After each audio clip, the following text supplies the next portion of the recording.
From Kentucky, GOP Senator Rand Paul. Senator, we'll get to the procedural questions about the Senate trial that I know you're concerned about in a moment. But first, you just heard Liz Cheney.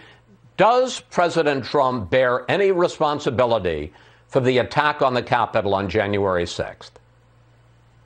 You know, I opposed the notion of, which I think was a misguided notion, of voting to overturn the election either with Congress or with the vice president.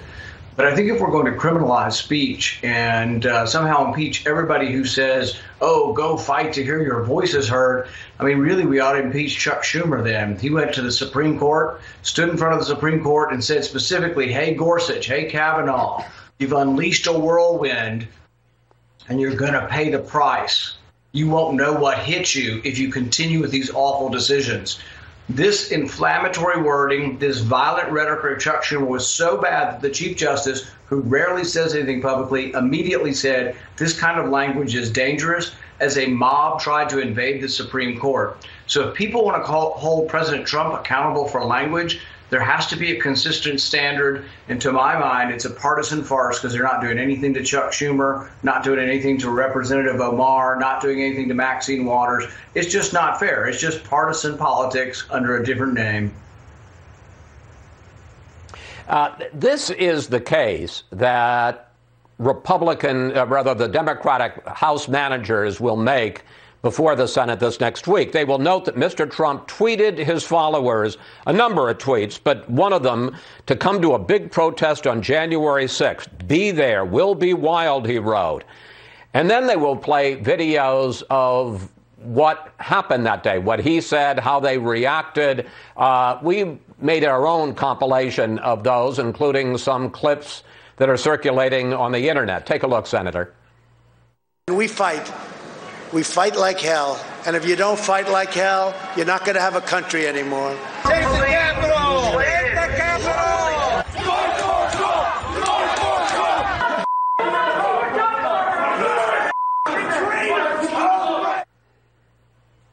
Senator, you talk about other people who have said things, but, you know, there had been weeks of misrepresentations about the election. Then he called people to come to Washington. Then he talks about fighting like hell. People in the crowd are talking about going to the Capitol, and then they demand to find Speaker Pelosi and to hang Mike Pence, the Vice President of the United States. Is that not incitement for insurrection?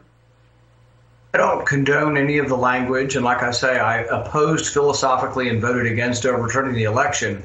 However, I think you're going to see the Trump defense play video of Maxine Waters telling crowds to mob Trump administration in restaurants and attack them.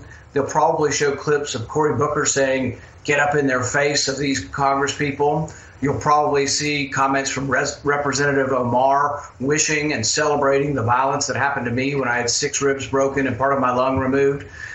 I think you're going to see all of this, and people are going to have to judge for themselves. Are we going to impeach and potentially criminally prosecute people for political speech when they say, get up and fight for your country, let your voices be heard? Has nobody in this country heard of figurative speech? You can argue that his position was wrong and that it was misguided. I accept all of that. But if you're going to criminalize his speech, you have to do it with the same standard. You can't just criminalize Republican speech and ignore all the Democrats who have incited violence. Look at the mayor of Seattle. She went on and on about this being a summer of love. Kamala Harris went forward and said, we should bail out these violent protesters. One of them has gotten out 3 times, committed crimes 3 times, including cracking the skull, fracturing the skull, and causing a brain injury after Kamala Harris advocated for getting him out of prison. So the thing is we can't just have a double standard. Both parties have to be treated the same. Okay. I think Democrats had any bit of self-reflection, they would be saying this is a really terrible idea. All right, let's talk about the other issue, which is the one that you raised, I guess, a week and a half ago, which is whether this whole procedure, this whole trial is constitutional. You offered a motion contending it is not because you said a former president, a president who has left office, cannot be the subject of a Senate trial. The other side argues that under that standard, a president could abuse his power, quit at the last minute, and could not be held accountable by the Senate for, obviously, if it's a legal crime, he could be, but for a political crime, the Senate would be unable to touch him under your standard. I think that argument ignores the fact that, yes, the president can be prosecuted. And if they think he incited a riot or an insurrection, which is such an overstatement and such a conclusion without any sort of presentation of evidence, all the left-wing media just concludes it. But the thing is yes, they can take him to court. They can take him to trial and do it. I think he has suffered under public opinion. His numbers are greatly reduced. And so I think there's all kinds of punishment. But we have to look, we've had a country for 250 years. And every other Congress thought it was unwise to keep, going after an ex-president.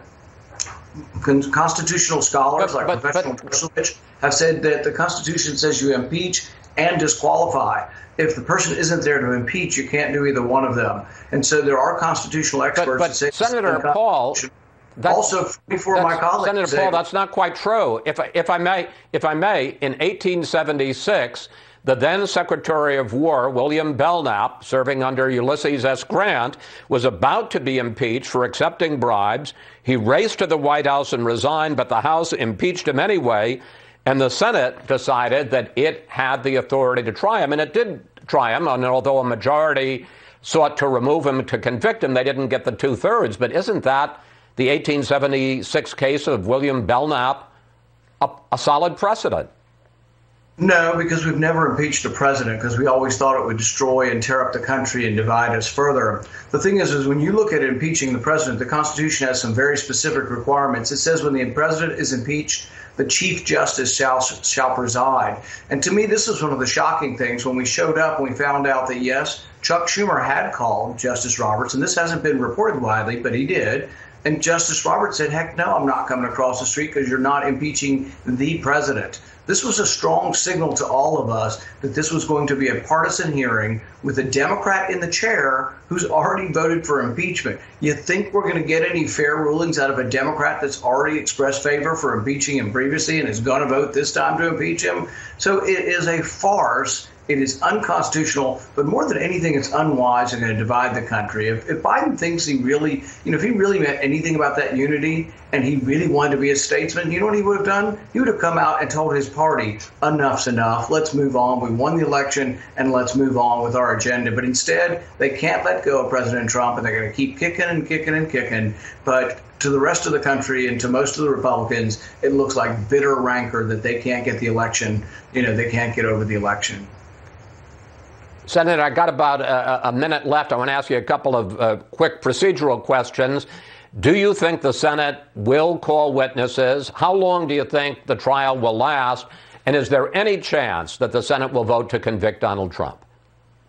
Zero chance of conviction. 45 Republicans have said it's not even a legitimate proceeding. So it's really over before it starts. As far as witnesses, I think unlikely to be witnesses. If they do want witnesses, there's going to be so much evidence that the president had nothing to do with this. It was planned previously on Facebook. The bombs were planted the night before. People were attacking the Capitol who weren't part of the speech. They were already attacking the Capitol while he was just beginning to give the speech down there. There's all kinds of evidence that goes against them. The FBI is investigating all these people. People being investigated are being investigated. And how long do you, plotting this in advance. And Senator, how long do you think it'll last?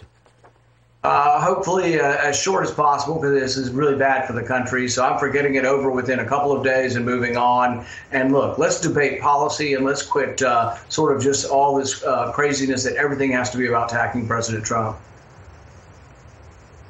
Senator Paul, thank you. Thanks for joining us today. Always good to talk with you, sir. Thank you. Up next, Democrats.